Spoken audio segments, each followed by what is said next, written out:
Good morning, everybody. We're going to be doing something very, very important this morning. I have something to show you. As we move into chapter 2 of our EHR book, we're going to be doing something called simulations. And this is a lot of fun. Melanie has been playing in it. I think a couple of you have gotten in it and started playing in it already. I told y'all this was going to be fun. It is a lot of fun, and it's really not hard either. Let me tell you, you cannot mess up the simulations. The simulation playground is there for you to play in. If you want to get in and put different information in or whatever you want, you can. Because remember, we're in this book and all we're doing is simulations. We're not really saving much of anything. Okay, so I'm going to share my screen. And we're going to get into Ginzabar. We don't need this anymore.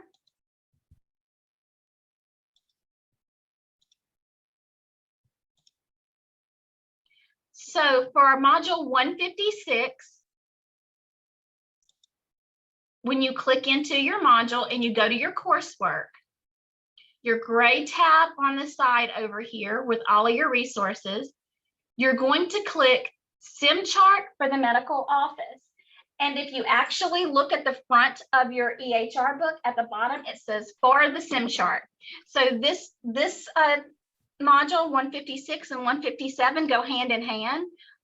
But for right now, we're just going to be talking about simulations you're going to be doing in this book. So we're going to click Simchart for the medical office.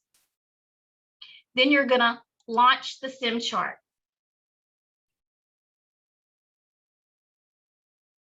Well, isn't that something? Let me see. I think you have to be logged into your Evolve. No, I'm not logged in. I don't know why it told me not to do that. All right, didn't let me in. But let me make sure that you understand this is so very, very important. Your pop-up blocker has to be off. It's not going to allow you to do anything with your pop-up blocker on. Okay, now I do want to tell you that it looks different from my side. You may have to, I think for your guys' side, if you over here, there'll be like a menu that says like launch EHR exercises, and that's what you're going to do. Okay, give me just a minute. I'm going to log out of my Ginzabar, and I'm going to log into somebody else's. Y'all just bear with me, because that way we can see exactly how it's going to look for you. So I'm sorry, I should have been a little better prepared. Hang on just 1 minute. Bear with me, guys.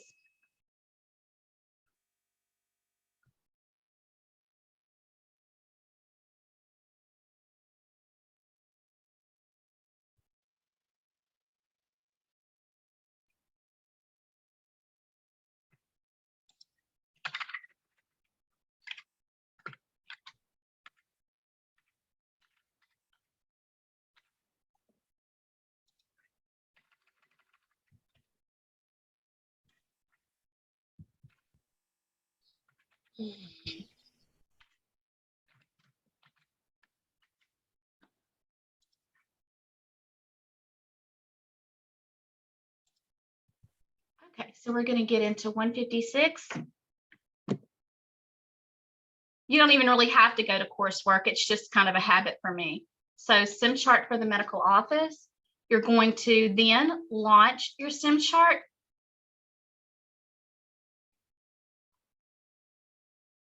And this is what it looks like. Is this what it looks like when you looked at it, Melanie?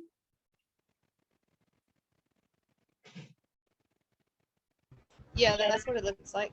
Okay, now I want to, everybody really listen up. Please do not do the assignment title here, schedule appointment for Telebar Nassar. That is going to be for module 157, but I needed to make sure that it would work. So I went ahead and assigned one assignment. Please do not do this. You don't know where to go to find the information yet. So this is where you're going to want to go. Simulation Playground. See right here, the orange box. You're going to click Simulation Playground. And you're going to be able to simulate whatever exercise we're asking for. Okay, does that make a little bit of sense? Do you guys understand that? When you read chapter 2, it's going to take you through different pictures and different scenarios, and you're going to be able to see exactly what they want you to do. You're going to have, it's not until Monday that you're going to start, but make sure that you read your materials that I'm telling you to read, because like in EHR box, like 1.2.1, it's going to tell you where to go to find the patient demographics, which is just the patient's name, address, medical insurance, but it's going to give you step-by-step instructions on what to do. What you need to know how to do is how to just get into it.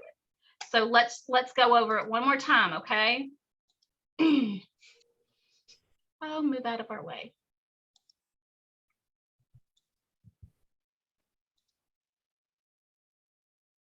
So you're going to go to Gemzabar. You're going to go into your coursework. You're going to click Simchart for the medical office. You're going to launch the Simchart. You're going to make sure your pop-ups blocker's off. You're not going to do this assignment. You're going to do the simulation playground. And it's going to say return to the previous session with saved patient information or start new simulation. If you've had to leave something undone, you're going to want to return and finish up. If you want to start a new simulation, you just click new and you're going to start. And then it brings you here. And then you're going to have step-by-step instructions in your book. Easy enough? Well, it's not easy right now because I'm sitting here clicking on it and you haven't gotten into it, right? Right. Well, get on and play in it. That's what the playground's for. Have fun with it. Get in, look at it, click on stuff. You know, you can't mess up the playground. Now, that's where you play.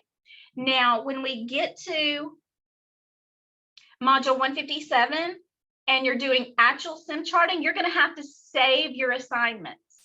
And so that's when you're not going to really be able to play. But now is a time for you guys to get to know that system. And when you go to a facility and you need to make an appointment, or if you're going to do some documenting, or if you're doing even billing or coding or anything that they're needing, update an allergy chart. It's not going to look exactly like our sim charting, but it's going to have the same functions. So you're going to know what to do and where to go. Does that make sense? It's like when you sit down on anybody's computer and you want to get on the internet, you know what icon to look for, right? It's going to be the same thing. You're going to know where to go to do this or where to go to do that. So you guys are going to have fun. I don't want you to be nervous about this. It's a lot of fun. I want you to enjoy it. And so now I'm going to go ahead and unless any questions. No? All right. So if you have a question, text me and let me know, but get in and play in it first. This is not one of those really, got to be uptight about it. I know I keep saying it, but we have been doing coding for a while, and I know that can get difficult and tiresome, and this is something different, and I want us to enjoy it. So let's go ahead and share my screen, and we're going to do our little PowerPoint. Did I lose I think I lost my Google Docs. Let's see. I don't know what I just did.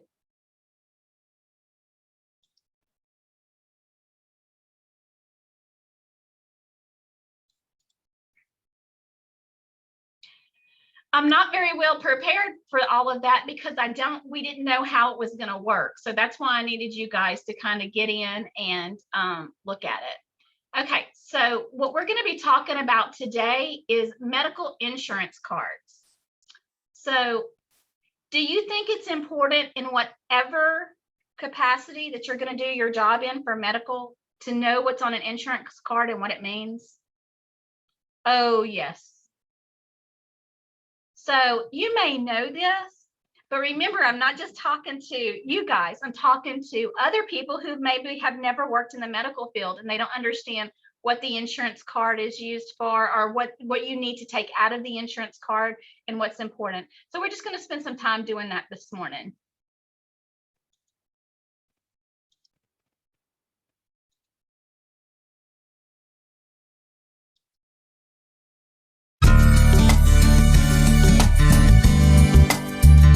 In this lesson, we'll review various types of insurance cards, including some of the common ones you might see patients come in with. You'll also be able to print out a job aid on becoming familiar with insurance cards with an overview of the key information to look for, as shown in this lesson. As a result, you'll be able to identify cards and where to find key information, describe the 4 parts of Medicare, and distinguish an HMO card from other insurance cards. Medicare covers adults 65 and older, qualified younger adults with disabilities, and those with end-stage renal disease. The Medicare program has 4 parts. It's important to verify which Medicare parts a patient has. All people eligible for Medicare get Part A. Most people purchase Part B coverage as well. Part A is for hospital inpatient coverage. Part B covers doctor visits and some vaccines. Part C is when Medicare reassigns their A and B benefits to Part C. When they do this, the patient no longer has Parts A and B. They have C instead. Think A plus B equals C. Part D is for prescriptions. We'll review Part D in a moment. This is a traditional Medicare card. It shows coverage for both Part A hospital care and Part B doctor visits. As of 2013, the Medicare ID is the patient's Social Security number plus a letter. This may change in the future. This is a sample Medicare Advantage card for Part C. Remember, that's equal to Parts A and B together. Some Advantage plans may also cover Part D prescriptions. If you're not sure, you'll have to check the patient's plan and current benefits. The Advantage card is issued by a private insurer that contracts with Medicare. In this case, Blue Cross Blue Shield. The arrow shows that the card says Medicare Advantage PPO. It also shows the subscriber number for Chris Hall and the group number, both pieces of information you may need if you have to check on this patient's coverage or benefits. Contact information for the insurer is usually on the back side of the card. This is a sample card for Medicare Part D, which covers prescription drugs and certain vaccines. Sometimes it's called a Medicare supplement card or a pharmacy card. Like Medicare Advantage, Part D cards are usually issued by a private insurer contracting with Medicare. In this case, HealthNet. The look of the card may vary, but it will always show the patient's name, ID number, group number, and effective date of service. Information on how to contact the plan is usually on the back side of the card. If a patient presents for immunizations and has Medicare, ask them for the card they give to their pharmacy. Here's an example of a Medi-Cal card. It's sometimes called a BIC card, meaning Benefits Identification Card. It lists the patient's unique Medi-Cal ID number, name, sex, date of birth, and issue date. With the exception of infants 30 days old and younger, each participant should have their own card. Per Medi-Cal guidelines, it's a good policy to request the card and verify the person's ID. This is a sample private insurance card for Blue Cross Blue Shield. While plans and cards vary greatly, they have several things in common. The card lists the patient's name and unique ID number. Typically, for Blue Cross, the ID number will begin with a 3-letter code that identifies the subscribing company to the health plan. There will be a group number, a plan number, and effective dates.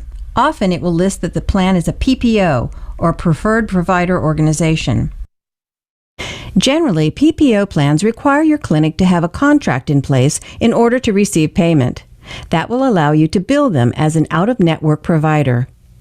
If your department has a contract with the insurer, you should bill patients at the in-network rate. If you have no contract, you should check to see if the patient's PPO plan includes out-of-network benefits. That means the patient's insurance should be valid at your clinic. This is a sample HMO card, meaning Health Maintenance Organization. You can usually recognize HMO cards because they should include the letters HMO on the front. It's helpful to be familiar with common local HMOs, like Kaiser. The most important thing to know is that most of the time, HMOs will not pay their enrolled patients to go to an outside provider, including the health department. That's because HMOs already pay their network doctors a monthly set rate, also called a capitated rate, to give immunizations and provide other services. In rare circumstances, a local HMO may contract with the health department for specific services or allow a member to get a one-time service. In such a case, the client must have a written authorization from the HMO noting the specific service and date range it's valid. Now please follow the instructions to take the quiz for this lesson. It'll look familiar.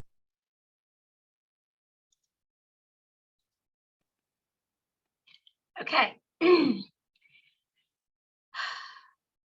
The information on that video is so important.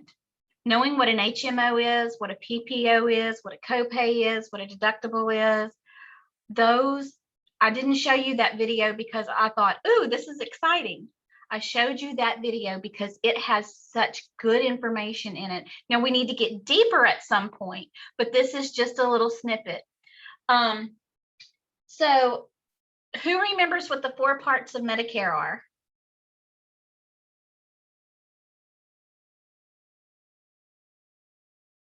I can't. A, B, C, D. A, B, C, D, yes. Yeah. So Medicare Part A, hospitals, and once you turn 65, that's what you get for free, right? Right. Okay, do Medicare Part A still have deductibles? Still have copays? Medicare Part A. Medicare Yes. Part A. Yes. So, you know, even though you're not paying that monthly premium, you still have to pay something when you go into the doctor's office. Okay, so, or the hospital. What is Medicare Part B? Is for like a copay, part of a copay for the doctor's office or for the visits. Yes, so Medicare Part B is for the physician's office. So, for example, if to say that I have Medicare and I need to go to the hospital, my Medicare Part A is going to help cover that. But if I only have Medicare Part A and I go see Dr. Bishop in his office and I don't have Part B, it is not going to cover Part B. I mean, for the doctor's visit. So it's important to know, because if you're working in a hospital, you know, Medicare Part A. If you're working in a doctor's facility and they come in with Part A and they don't have Part B, well, you have to have that discussion, right? And you're going to know ahead of time because everybody fills out paperwork, right? Right. So Part A is hospitals. Part B is physicians. Part C, we call Advantage plans. What they do is, for example, it's an insurance called Vantage Plus. That is Medicare Part A and B together, but you pay like you do a traditional insurance. You know, I don't know the cost. I haven't gotten into that. But instead of having traditional Medicare Part A and B, then you'll have like Vantage. And I used to love dealing with Vantage because they have an office in Monroe and you could always talk to a person. So, but, you know, and there, I think United Healthcare even has a Advantage plan now. I think most big insurance companies do. So what is Medicare Part D? For the medication. For drugs. D is for drugs, for medication. Y'all, I tell this story every time I go over Medicare. I had a student a couple of years ago, and we were doing this very same lesson. We were talking about Medicare and what each part of Medicare pays for. And I said, okay, so what does Medicare Part D pay for? And she said, dental. It's like, it starts with a D, but it's not dental. But I always say drugs, not dental. And that's just because, you know, that's one of those special little memories that, you know, everybody got so tickled. So, because we'd only been through it 100 times. So this is not the last time you're going to hear about Medicare, or we're going to go through it. But I do want you guys to know how important it is to know the difference in the Medicare programs, know the difference between PPO and HMO. There's subtle differences. They look a lot alike in some areas, but we're going to be learning some subtle differences. Maybe not in depth right now, but it is going to be very important to know those things. Okay, so I'm going to go back. You guys can watch later to do the quiz if you would like, but we're not going to do it right now. It always gives me such trouble to get out of that.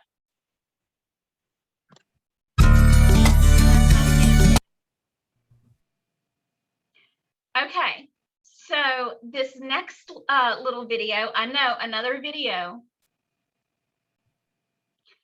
Listen carefully when I tell you this. These terms that we're about to do a little video on, know them. This NCCT certification exam that you're going to be taking, these key terms that's in this book that we're looking at right now, do not pass up the opportunity to get to know what they are. Do not pass up the opportunity to take some notes on this next video. It's so important. Key terms are huge.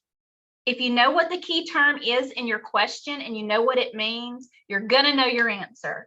So that's my little spiel about key terms. I'm big into key terms right now.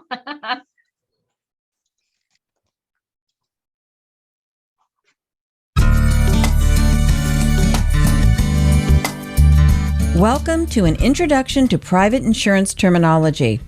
In this lesson, we'll review insurance terms you'll need to understand in order to bill an insurer. After completing this lesson, you'll be able to define common insurance terms.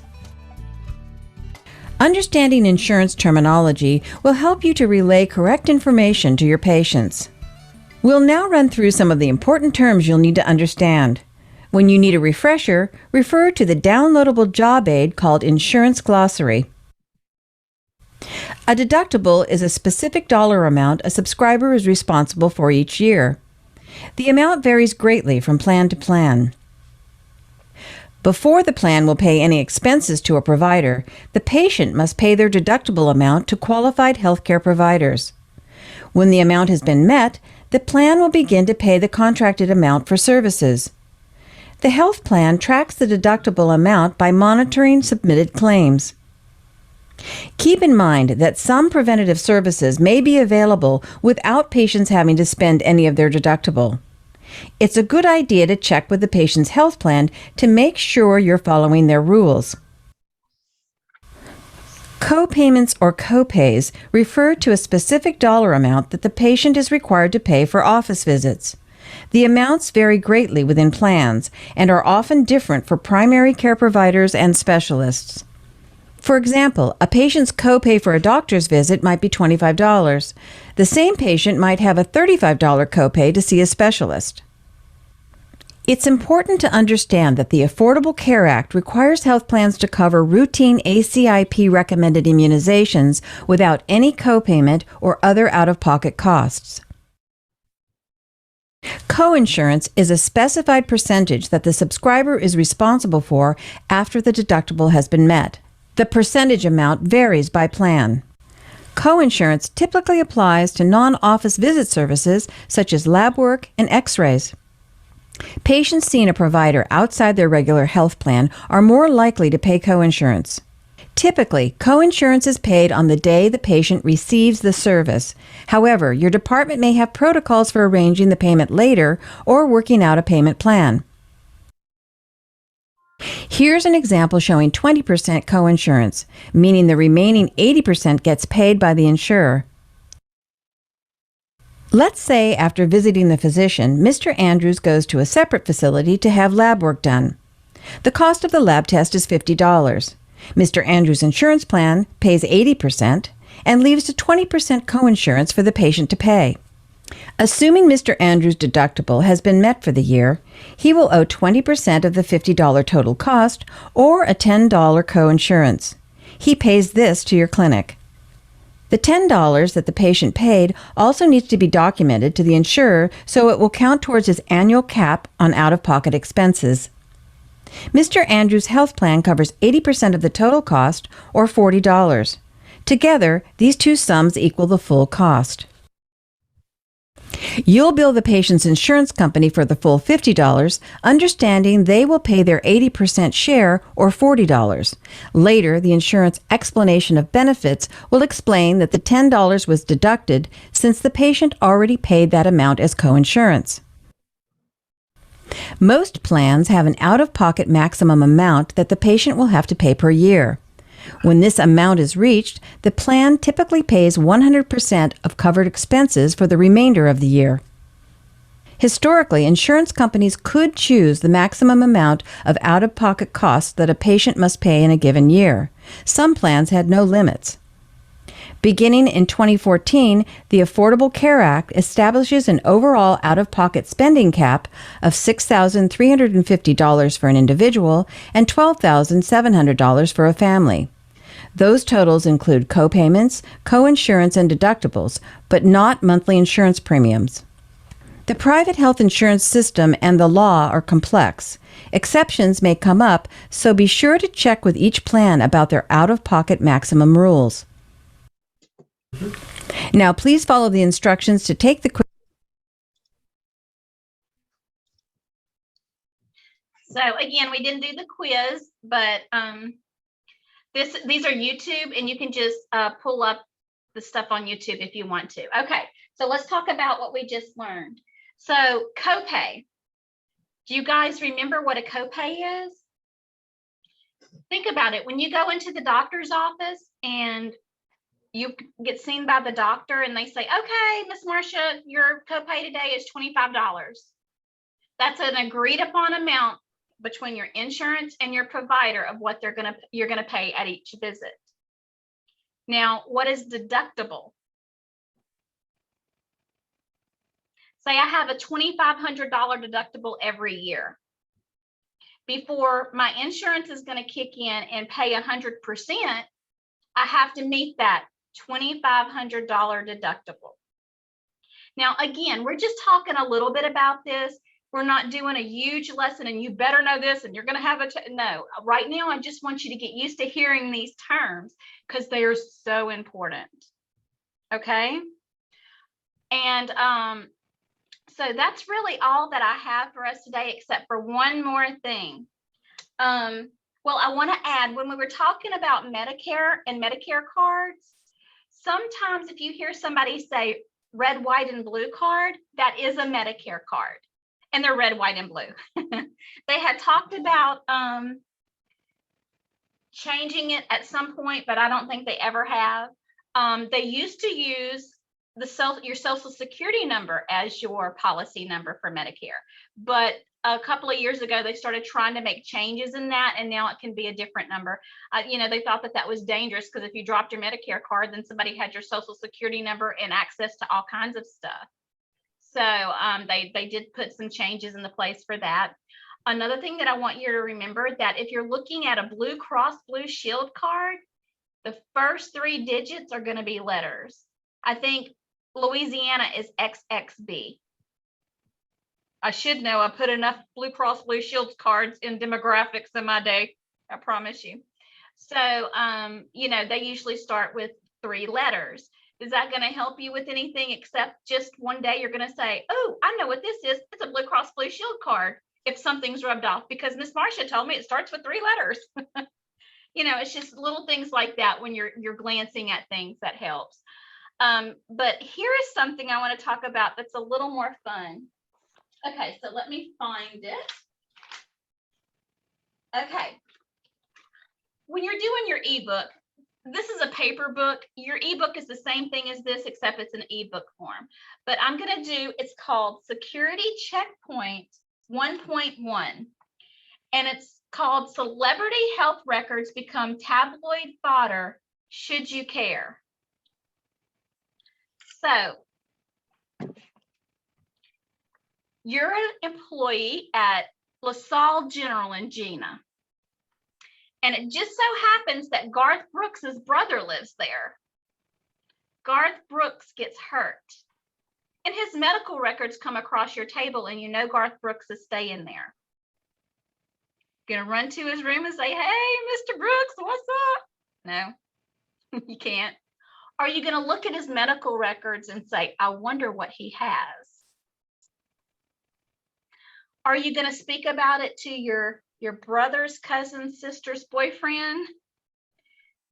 This is all privileged and private information. As cool as it may be that Britney Spears stayed at Rapides Regional Medical Center whenever I was there, and I knew it, and I couldn't tell anybody, and she was so in then. It's been quite a few years. I couldn't get in Britney's charts and find out what she was there for. It's cool, it's neat, but it's just not allowed. There was a serious breach this year for gold medal winners from the Olympics, people getting in and being able to see their medical records. That's a huge invasion of privacy, because let's just talk about it in the practical point. Would you want someone to be able to pull up your entire medical history and see what you've done in your lifetime? You wouldn't. Maybe if your neighbor, your neighbor's in the hospital. Ooh, my neighbor's in the hospital. I know she's here. I wonder what she's done got herself in trouble about now. You just can't do it. And I promise you, there are going to be instances where you're tempted to find out what's wrong. My sister was in the hospital a lot whenever I could get into her medical records, but I did not, because it's not where I'm supposed to be. Not supposed to be there. I don't need to be talking about, oh, the doctor said this about my sister to my mama. So I know that may be, have any of you ever run into a situation where you've had to keep something private as far as medically speaking goes? All right, Miss Elise, give us your story then. Well, I worked in the emergency room as a emergency tech, and I had a lot of people that I knew came in there. Plus I worked with the doctor, so it was not allowed to even discuss what was going on in there. So I had to deal with it. We had to sign an agreement that we would never, discuss anything about the patient that we came in contact with. Okay. What about you, Melanie? I've had two instances. When I was a support manager at Walmart, there was a lot of things we had to keep private. Also, as an operator, when I would work the phones, there were certain things we couldn't say. And the other thing is my little side business. I sell adult items, and if someone comes to me, I don't tell people. Like if their girlfriend would come to me, I can't tell you what they purchased. So. Right. So you guys know the meaning of privacy, and, and privacy all the way across the board. It's just, it's professional to be private. But let's think about, say that you overhear two people talking. And earlier you had someone come in that had their eyes were tattooed, which means the whites of their eyes are black, but the rest of it's, blue. And he had tattoos of dragons everywhere and a big bone through his nose. And you saw him, and he was the sweetest man, and you and your coworker decided to stand in the hallway talking about him. Oh, did you see that guy that he had the tattoos in his eyes and the big dragon and the thing, the spike through his nose, but you never said his name, and people were walking back in the hallway. Do you think that people could discern who that was just by your description? Yeah, they can. They can. Whereas if you said, oh, did you see that lady with the dark hair earlier? She was really sick. That's not discerning, right? No. 1,500 people have been here today, and most of them, So I want you to always keep in mind, and it's a good thing to start practicing now, that you can chat with coworkers in a private, professional manner. Last time we talked about when you're speaking to your fellow classmates, make sure that you're being professional. Now, if you're talking as the girlfriends and you're venting and it's personal, well, that's different. But if you're talking about school and it's in that sort of scenario, like if I called Miss Elise today, me and Miss Elise are going to talk professionally about schoolwork. So, it's always good to start practicing now with that mindset. This is private and professional. And you need to really, really remember that. It's very important. A facility, when they interview you, they're going to ask you questions like this, and it's going to be great for you to start thinking about it now so you can give the great answers. So, all right. Do you guys have any questions? I loved class today. I don't know. I just enjoyed it. Some Zooms are more fun than others, but I love seeing your smiling faces, and I'm so excited for you guys to get into your simulation playgrounds and start poking around and having some fun in it. Remember, turn off your pop-up blocker, because if you can't get in, 9 times out of 10, that's what it is. So, all right. Have a wonderful day. If you need anything, let me know. Oh, wait, Okay. what, Miss Roblin? You're good? You're saying bye. Okay. Bye-bye. Bye-bye. Bye, y'all. Bye-bye.